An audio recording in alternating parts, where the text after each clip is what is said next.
Hello, countrymen, people. Of course, the best name in television, Channel 44, news updates with your favorite Bill Clinton and Wahereza. Today, allow me to take you first what we have for you in today's updates in the papers. I have Daily Monitor for you, and these are the headlines in the Daily Monitor for you. Taxation, over in the taxation page, will 5G solve Uganda's internet crisis? You will read at page 22 of today's Daily Monitor rather. Judiciary fires top officers over corruption. Page 5 to see who has been kicked out of the judiciary over corruption scandals. Tenders and deals at UCC, UNOC, Finca Finance, Chef Roharo Benedictine, and etc. Please go there to tap us into some of these opportunities that the Daily Monitor brought or highlighted for you. Makerere to cut intake by over 5,000 students. You will see details. The phased reduction of pending Senate approval on Thursday this week and will take place effect next academic year that starts in August as the country's oldest institution of higher learning seeks to focus on research. Story on page 4 of today's Daily Monitor. President calls for integration markets in the bilateral relationships between Uganda and Algeria. So you will see this story in today's Daily Monitor on page 4. Museveni orders criminal inquiry into Iron Sheet saga. You will see it on page 6, also has it for you. We shall not resign, NSSF top chiefs say. Page 6, acting manager director of NSSF Patrick Oyota says they are not stepping aside until the executive tells them the next step. Page 6 of today's Daily Monitor also brought it for you.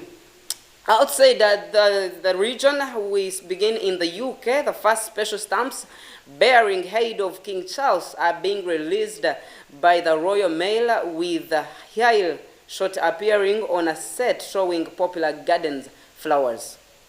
These are likely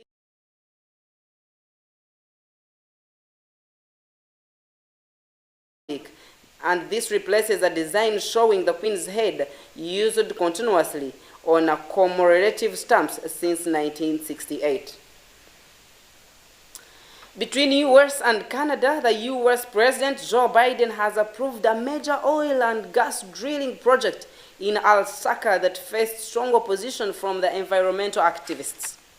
The companies behind the Willow project, ConocoPhillips, says it will create a local investment and thousands of jobs, but the $6.6 billion proposal faced a torrent online activism in recent weeks, particularly among youth activists on TikTok.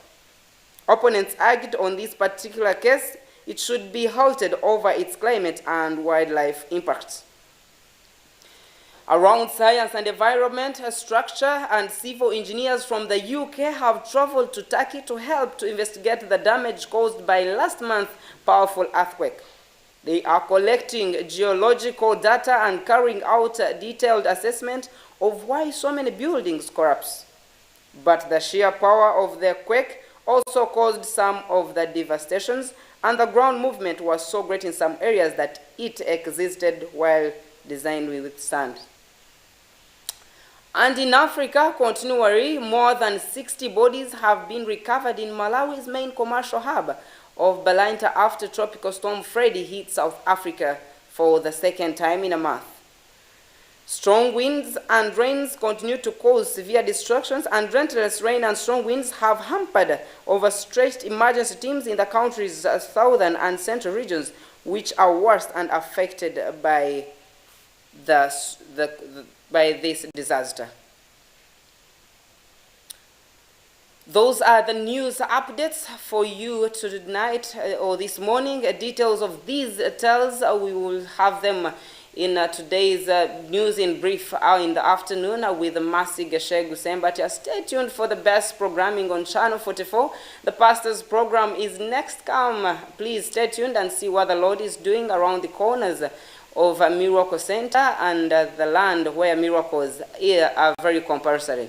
Stay tuned. Bye for now. Shalom.